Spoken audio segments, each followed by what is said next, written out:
Hey y'all, it's your girl Celestine's camera roll, and I'm back with a special edition story time. This may be long. I may be able to get it up in a 16 to 30 minute rack. I don't know, but we about to get right into it. So at about the age of 8 to 12, I went into a home that was to be my adoptive home. And the woman who adopted me, I still carry her name today, which I'm not proud of, which I don't like, but I don't care to carry my biological family's last name either. Don't want to, never would. I'm glad that it was changed, just not changed to what it is now. But there's nothing we can do about it. I just left well enough alone. We gonna start from the very beginning of how I got to this home. Now, what happened before, I don't remember. But there's a chapter in my book. It's called A Burden to Be Loved. Now, the story that I'm about to tell y'all is true. Nothing is false. This really happened to me. I wish I could figure out, I don't remember if we went to court in Portage County or where the court was, where I could get like the records that show like the pictures of the marks on my body when I was taken from this lady, but I don't have them. So there's a chapter where the abuse begins, and I was supposed to title the chapter Son of a I thought that was too harsh of a word to use, but there are a lot of book writers who actually just go with that. I titled it that because what are you if you sit up and abuse kids? You're just that. I went to her son first. It was me, my brother, and my sister. So it was me, my brother, and my sister. We're gonna call him C-Man, which was the woman who abused me's son. He cleaned at a daycare called Child Time Daycare. I don't remember how this happened because it was so long ago, and if I was 8 years old and I'm damn near 40 now, I really don't remember how I got there. I was dropped off. We were dropped off because it was me and my two siblings to this man named C-Man, who was her son. His job was to clean up the daycares. He had a cleaning business or a company or something like that. When I tell you from that moment we began the abuse began immediately, starting with like emotional or mental. That's what it is. Like, we're touching toys, playing with them, just picking them up, looking at them, and every time we touched anything, he went behind us and wiped it off like we were diseased or something. And I don't even think he wiped the toys off as a job. I think he just wiped down the walls and did the vacuuming. I never heard that cleaning that Child Time Daycare is a cleaning company, you wipe off toys as well. I don't know. But every time we went behind, he would wipe off the toys like we were diseased. And we sat there. He would wipe off the toys, and then he would say, don't touch that, don't touch that. He would get upset when we would touch something. So after that, we would basically go to his home, the three of us. When we got there, he ordered us to go upstairs. When we got dropped off to him, which was hours earlier, none of us had ate. We were definitely hungry. And when we went upstairs, there was ramen noodles being made. He had two children from what I remember, which were two boys. I'm not going to say their names, I almost did. And he was cooking them something to eat. At this time, he was married. And I smelled the smell of ramen, chicken ramen noodles, and the three of us were sitting in the room looking at each other like, I'm hungry. Them noodles smell good. I'm hungry. You think we ate? We didn't. We literally would smell noodles cooking, hot dogs boiling. We didn't get called down to eat. It was kind of sick because, like, what about us? Did you ask us, was we hungry? Anything? We were sitting upstairs in that room, and we actually ended up going to sleep, not getting called down. We were not to come from upstairs where we were. The next day, We went to his mother, and this is where I was divided from my 2 siblings. She stood us, and we stayed at 1256 Carroll Drive, Kent, Ohio, 44240, I think was the area code. I'm going to show you a picture of the house. It looks different. It had steps in front of it, but now it doesn't. He stood us on the doorstep, me and my 2 siblings, and he said, "Mama, which one you want?" And she looked at my brother and she said, "I don't want him because he look nasty. I don't want her because she look like she got a smart mouth. But I'm going to take her because I can fatten her up." I was called Ethiopian because I was so skinny. They used to make fun of me. So from that point on, he took my siblings and I was left at the house. This is where the abuse definitely began. There were 4 other children in the home that she had 5 years before she had gotten me. 5 years. So they were there 5 years. With my 5 years being there to theirs collectively, they were there 10 and I was only there 5. They got to go see their biological mom, visit their biological mom. I don't know. I don't remember if a family member from their biological family came and got them and that's how they got there, or if, I don't remember how the visits went, how they got to where they were going, but somehow they got to go see their biological family. I hated being there when I had to be there by myself because they were all gone. I was so hungry from coming from her son's house because he hadn't fed us. I don't know what happened after I left to my siblings. I think I asked them when we got a little older and I remember what they told me. They ended up going to another foster home anyway, and I ended up staying. The lady was a Jehovah's Witness. I'm gonna call her Dee Dee. And she worked at a barbershop or a hair salon. And I was there with the other 4 kids, and I was there, her daughter was there too, her biological daughter. And we're gonna call her Mika. They were getting ready for the Kingdom Hall, and I guess she went to go get me something to wear for the next day to go to the Kingdom Hall. The first night, I got slapped in my face for not going to bed because I was reading instead of going to bed. I thought that was crazy. I was reading a book. I'm gonna flash the book up on the screen and show y'all. I was reading a book. It was called My Bible Book of Stories. I'll never forget because she was very devout into her religion, I guess. And I was reading this book and I was interested in, it was like kind of like stories about, like, I think some of the Bible stories that are in the actual Bible, like David and Goliath, or what it says about Jehovah this or Jehovah that, and it just tells different stories in like children's, you know, understanding. And she came home that night. I remember her coming in the room. She storms over. I'm at the top bunk of the bed. There was a bunk bed. There was a big half of the bunk bed, and then the little bunk bed was on top.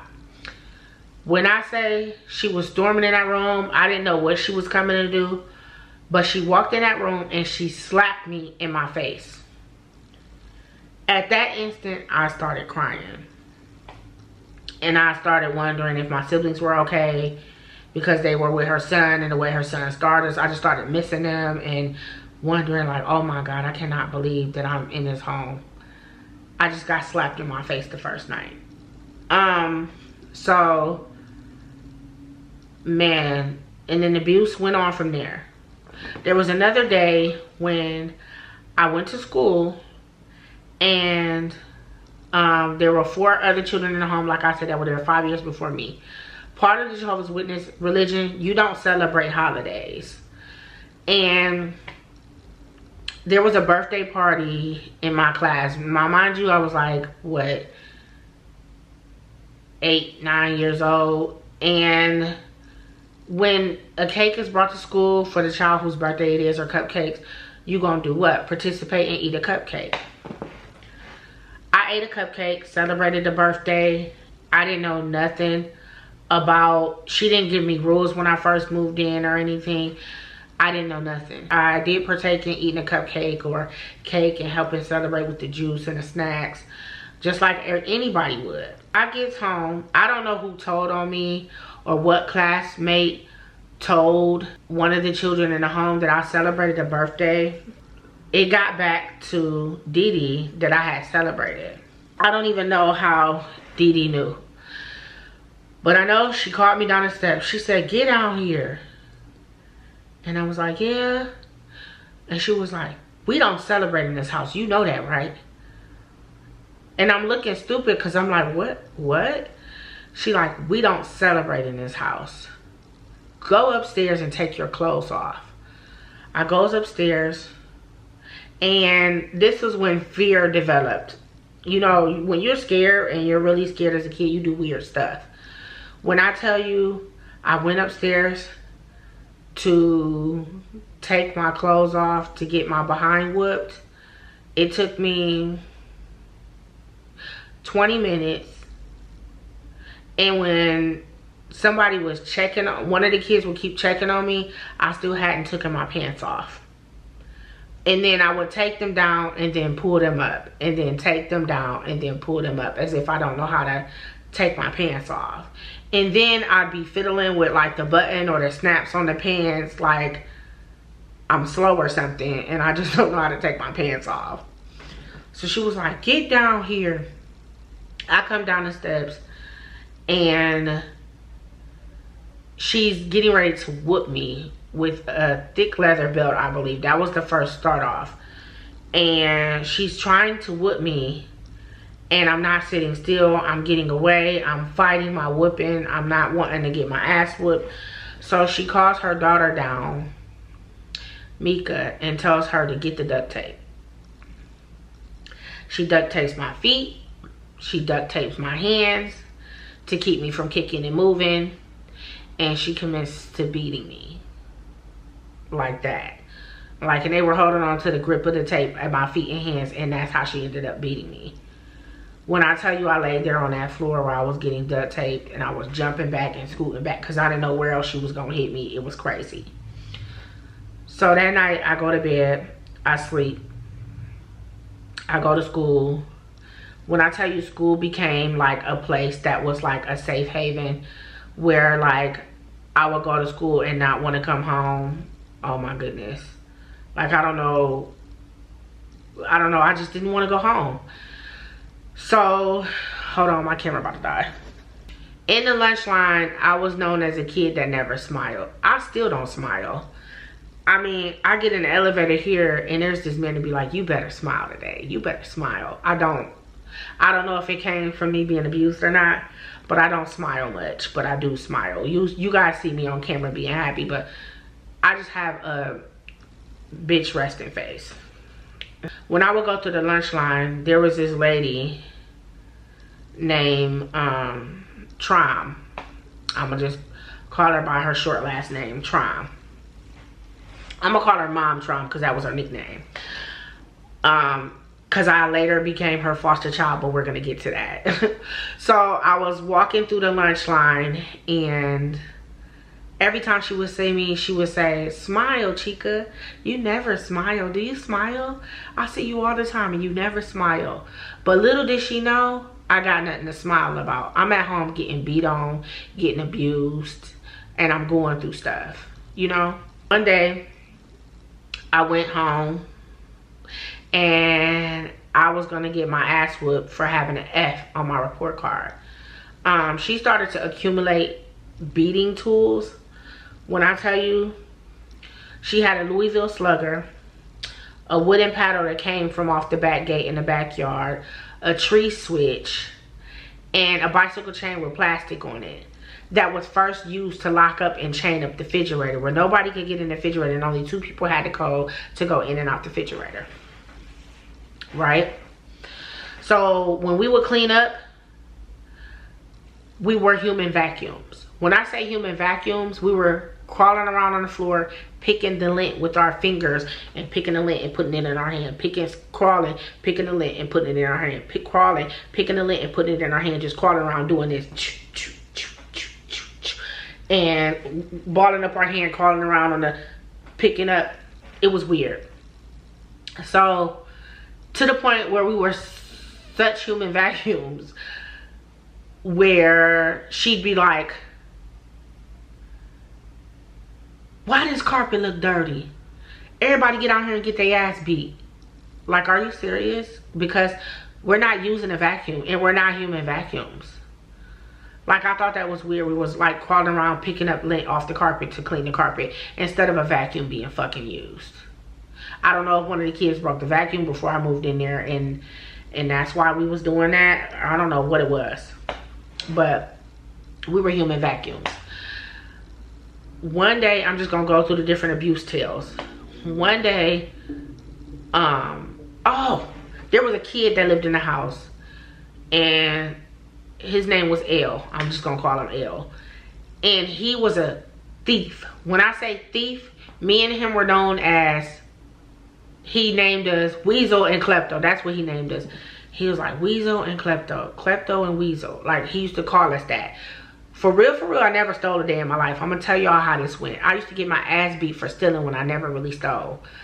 So L used to go in the kitchen, steal cookies, sit in his room and eat them. I don't know when he would eat them, when nobody was around, where nobody knew, at night. I don't know. But that man was a thief. And when he would get done with the cookies, I had a little Tykes bed and mattress. He would take whatever he didn't finish and put it underneath my mattress. And the cookie jars were downstairs in the kitchen. When I tell you, one day that lady got mad and she said, who ate the cookies out the cookie jar? Who ate the cookies out the cookie jar? Who did it? Everybody get down here and line up. She wanted to whoop all of us. When I tell you everybody was to come downstairs with their pants down, get their pants down, come down in their underwear and get their ass whooped, that's what it was. She was like, everybody get down here and drop your drawers. That was what she used to say. It was me, Keita, L, Rome, and the oldest boy. And we all standing looking at each other like, I didn't do it, I didn't do it. Whole time, it was L. And when he got finished with whatever he stole, it was under my mattress. And one day I caught on to it, and she whooped us. She just went through, beat the fuck out of each of us, like with the baseball bat, the belt, whatever tool she used for that day. And then we all went to bed. I'm gonna tell you how the punishment went worse.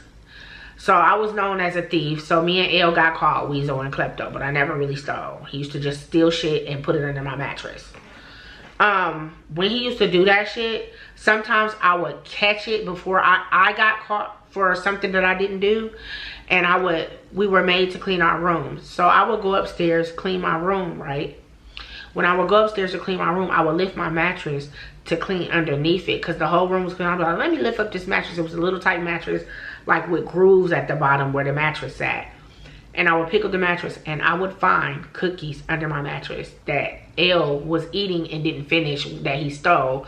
And I was gonna get my ass beat if I didn't get them from underneath the mattress.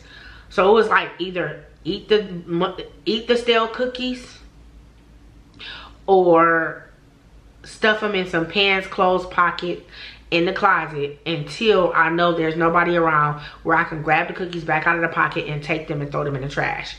Because if you did it where somebody knew you was doing, they'd be like, oh, Celeste, you stole. I'm telling mama. You stole. No, I didn't. So I just took the cookies from under my mattress. I was like, my heart was beating real fast. At first I didn't know how to do it or know how to get out of it. But I started taking the cookies, putting them in the closet in a pair of folded jean pockets. And I remember what jean it was so I could go throw it away so I wouldn't get whooped for it. When I tell you this happened, one day, L stole R's wallet. Ron's wallet. I'm going to say Ron.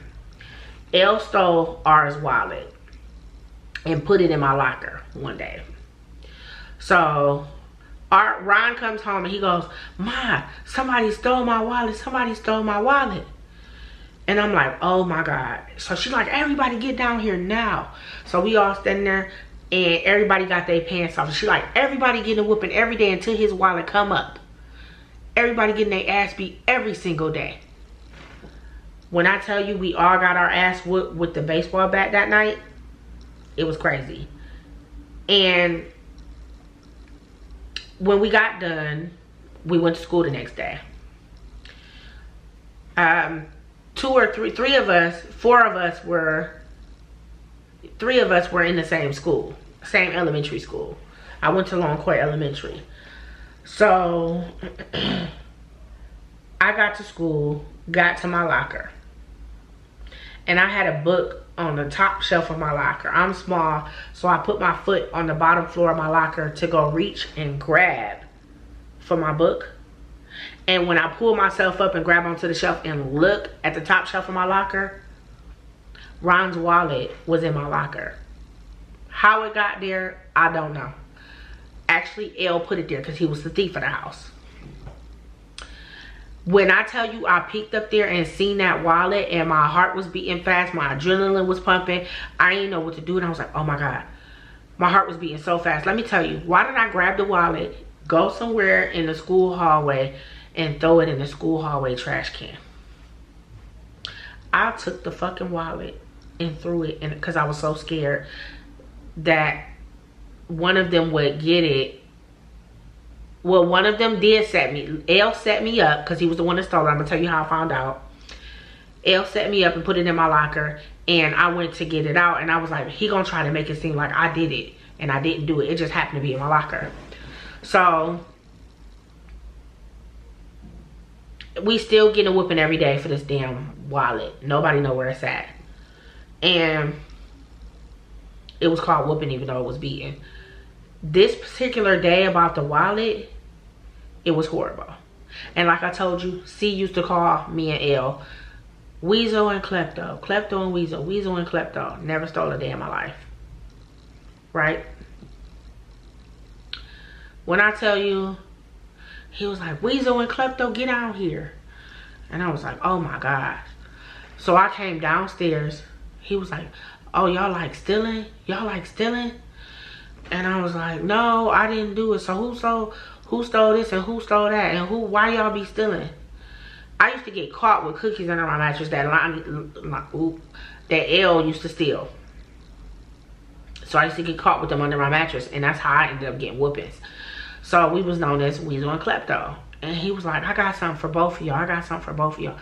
And that day she said, she told her son, she said, see, I don't feel like whooping. I need you to come over here and whoop their ass because I don't feel like whooping. So he comes, and instead of him whooping us, he was like, I'm not going to whoop y'all. I got something else for y'all.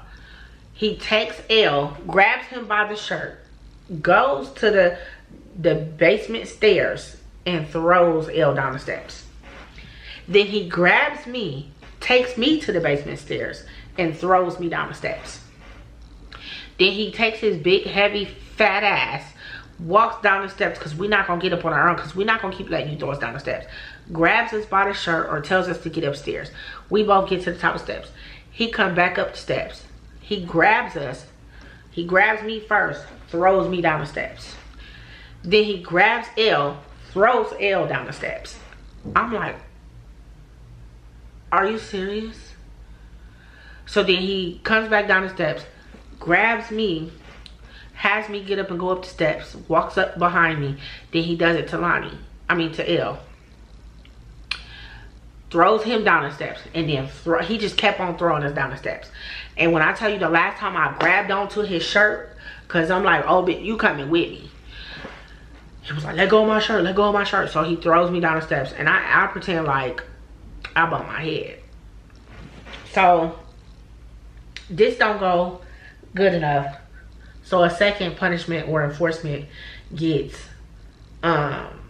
enforced on us by her brother, by Dee Dee's brother, who went to the army or was in the military. Y'all know the Michael Jackson lean that Michael Jackson be doing in the video Smooth Criminal? Well, imagine doing that with your forehead touching the wall. So you doing the lean, but your forehead touching the wall and your feet all the way back, just like they up on his tippy toe, he up, but your hands is behind your back. When I tell you your forehead hurt, your calves hurt, and you trying not to drop your tippy toes, because if you drop your toes, you're gonna get your behind beat. That's what it was. We did that from 3:30 when we came home from school, 3:30 in the afternoon, all the way to 6 o'clock in the morning the next day. Tell me that ain't deprivation of sleep. So then there was times where me and Keita used to have to do that on the wall. So me and I keep saying, about to say his name. Me and L was doing that most of the time because we was known as Weasel and Klepto. And then it was me and Keita. Keita was always doing something. And it was like we had to turn around and slide down on the wall to go to sleep. And as soon as we heard a creak from upstairs, we would stand back up. So that's how we got away with that. And then sometimes we would even get down on the floor and just lean up against the wall and go to sleep. But when we would hear that creak, we would get back up. Now in the beginning, she used to sit there and watch us and be like, drop your toes and I know something. If you drop them toes, I know something. We used to get whooped from behind. Like, she's like, get them toes up. Get them toes up. You better not drop them. Boom, right? So one day, I got in trouble for something else. I think it might have been like a F on my report card. Hold on, y'all. So I get in trouble for bad grades on my report card. When I tell you I used to starve myself to stay out of trouble, that's what I mean. Like, we didn't have dressers in our room. Me and Keita didn't have dressers. None of us did. We had to fold our clothes neatly and put them in the closet. And like, you know how shelves look stocked at the at a mall with the folded pants and shirts sitting on the little shelving tables to sell you shirts and pants? That's how our closet looked on the floor. And so I was always getting whooped for something. Don't know half the time why I was getting my behind whooped. But she was using a baseball bat and broke. And then up until she broke it on Keita. When I say, how can I explain this? When I say there were days I was supposed to get my ass whooped to the point where I would hide out of sight, out of mind. Like, I used to sit in a closet, right? The clothes were all folded neat because me and Keita folded them 2 days before.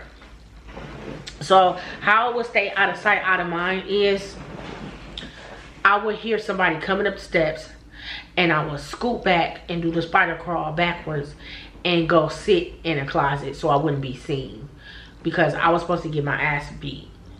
And me thinking that I can go sit in a closet meant if I'm out of sight, my mind out of sight, is out of mind, out of sight, right? She ain't gonna remember to whoop me. So I used to sit in the closet. I used to knock over like a pile or two of clothes and just sit there and fold. Like, that was what I was doing when I would hear somebody coming up the steps, because I was afraid that it would be Didi and she would see me and be like, oh yeah, bitch, get your ass down here so I can beat it. So I used to be sweating bullets when I would hear her walking up the steps. When I say there was a fear in me that I could not control, there was a fear in me I could not control. And I would sit in that closet and fold those clothes and stack them neatly, and then repeat, knock over the pile again and fold them again, as if I didn't just do that. I would hear conversations going on in the kitchen. Everybody was downstairs and I was the only one upstairs.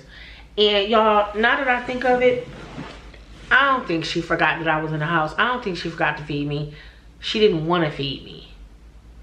So a day and a half would go by where I was hungry and I wouldn't eat. I would have to just eat in school, because it was like,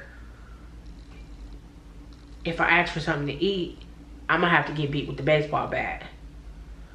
So, man, I got beat one time, and when I got beat, I ran up the steps, got in the bed, and I went to sleep and went to school the next morning. And I would be so hungry because I starved myself the night before, because I was scared to ask for something to eat, because if she saw me, she was gonna remember to beat me. So I didn't ask for nothing to eat, and I would stay out of sight, out of mind. Anytime I would hear creaking coming up the steps to come through the hallway, to come through that area, I would get off in the closet. I would scoot back where I couldn't be seen. I would hold my breath because I'm like, I don't want her to hear me even breathing. So that part of my life was like so crazy. So I'm still seeing this lunch lady and she's still saying, smile, Chica, smile, Chica. We used to get our ass beat And we were told to go to school and lie and say we fell off a bike, say we scraped ourselves, say we fell. We was told to lie. Social workers would come by the house, but we would be too scared to tell them what was going on, and we knew not to say nothing because, and the reason why we didn't say nothing because we were scared we was gonna get left there and get beat even worse. Now, regarding that, like, we just wouldn't say nothing to the social workers. And for a punishment, we basically crawling around the carpet, vacuuming, and doing 10 steps, because there was a flight of 5 or 10 steps going up the steps, and we're picking up lint off the carpet with our hands being human vacuums. And then we would get started like, move, go over there. Why you over here? I already did that. You over here picking up lint, and you know, I'm over here. Like, it was stupid arguments about who was where picking up the lint. It was crazy. One day I was beat really bad. When I tell you, she used to beat me with the buckle of the belt, not the belt. And you know how it's a new law where you're allowed to whoop your kid, but it has to be on the butt and leave no marks? Well, I would get whooped, but there were marks on my back. There were, where the buckle part, the little middle part of a belt buckle would gash into my back. She would beat me with the buckle. And then she used to hit everywhere. When I say beat everywhere, she was swinging it. You could hear the belt. She was swinging, hitting me in my face, swinging, hitting me in my back, swinging, hitting me in my shoulder, swinging, hitting me in my back, swinging, hitting me in my legs, hitting me in my ass. Sometimes I would go to school with the end of the belt on my face, like a purple end of the belt bruise across my face. Like, and I would go to school and have on a shirt that would stick to the wounds on my back that were open from the belt buckle that had gashed into my skin. So, like, you know how if you got scab and it ain't all the way healed, but it's bleeding, but it's trying to like pus up and scab up, and if you put like cotton or skin to it, it'll stick to it. That's how I was going to school, like trying to pick the shirt off my back. I'm gonna tell y'all how we got up out of there. We crawling around being human vacuums, right? And remember I told you about the lunch lady. Every time she saw me, she said, smile, Chica. We crawling around picking lint. We picking lint. And we're crawling towards each other. And Ron says, Celeste, when we go to school, we should tell. And I was like, he was like, I'll tell first, and then you come to the office and tell. And Karita him on was like, I'm gonna go to school and I'm gonna tell how we be getting beat and abused in here. And then I was like, okay. I actually wasn't gonna do that because I was scared, but he did it before me.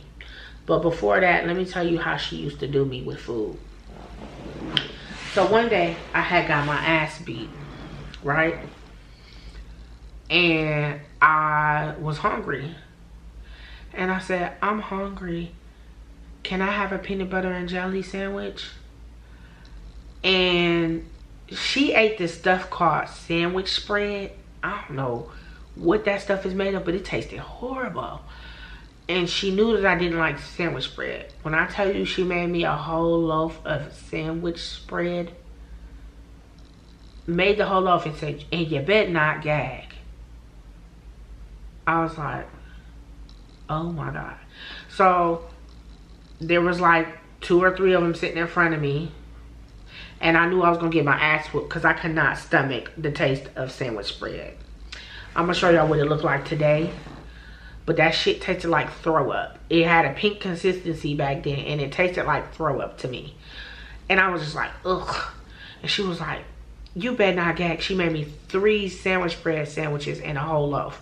And she told me, you better not gag. And I was trying not to gag. And she was sitting there with the belt ready to beat my ass over gagging. I ended up getting my ass beat and sent to bed hungry. I didn't give a damn. 1, because that shit was nasty. 2, I can eat in school.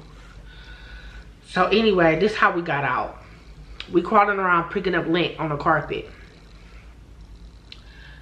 And Rome says to me, Celeste, when we go to school, we got to tell somebody. We got to tell somebody. And I was like, all right, all right. And he wanted to tell. got to school that morning, and by, I think maybe like after lunch, I was called and they said my name on the PA and asked me to come to the office. And when I got to the office, Rome was in the office.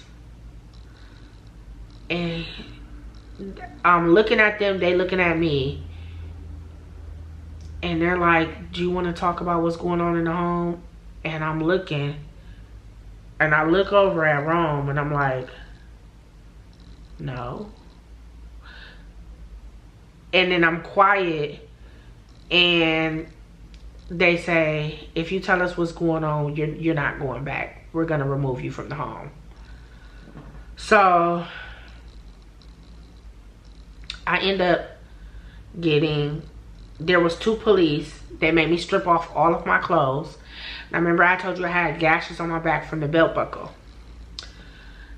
I had to strip down to like my bra and panties. They took pictures of the gash marks on my back, the belt marks on my face, the marks on my skin from the belt, purple lashes, belt, you know, imprints on my skin, and because I had the bruises, and there were 2 policemen and they were just taking pictures of my body, and that went to court.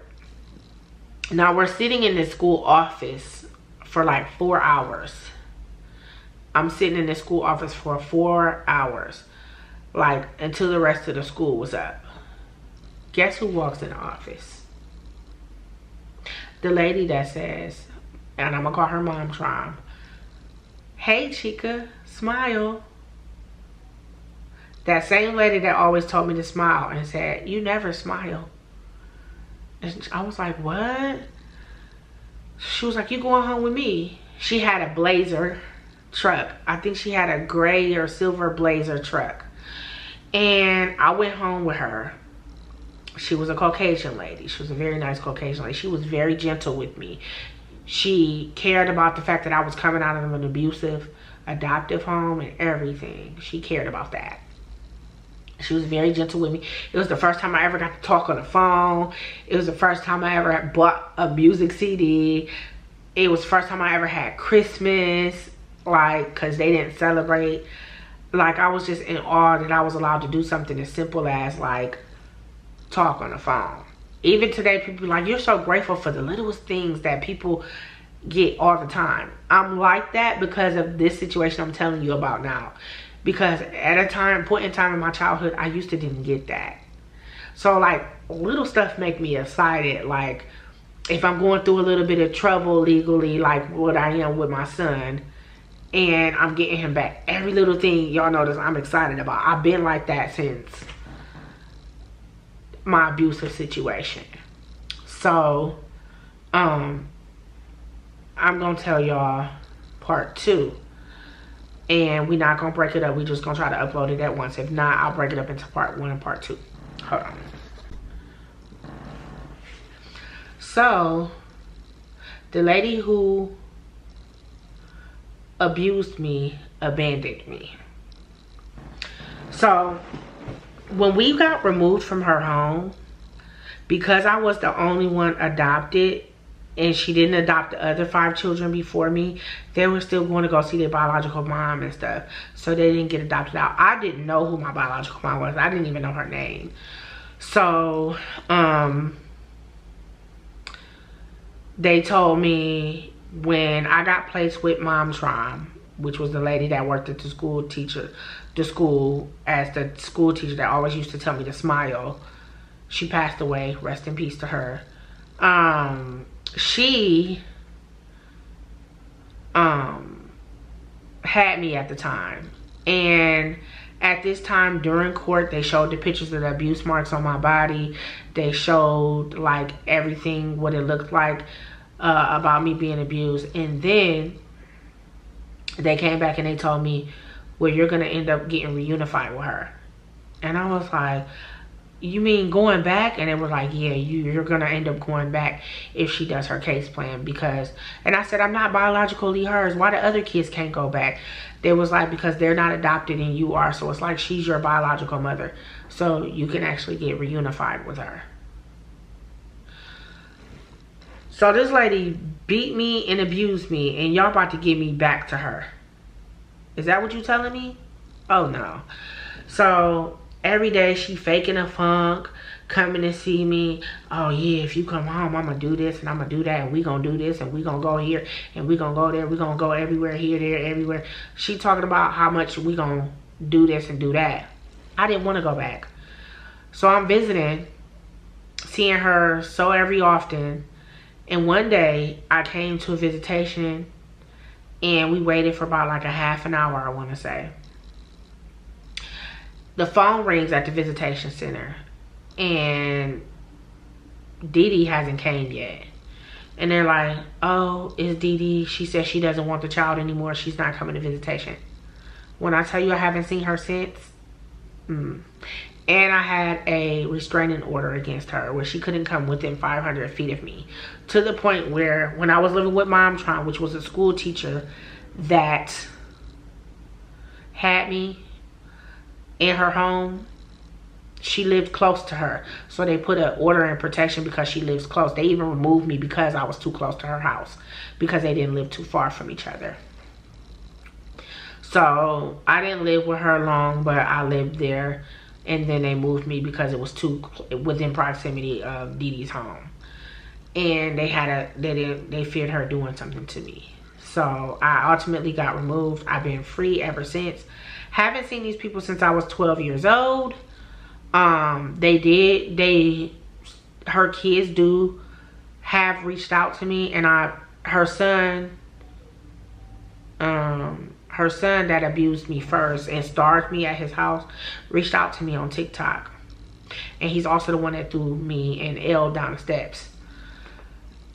He added me as a friend on TikTok about a year and a half ago, and I just declined it and blocked him. Sir, you don't remember what you did to us?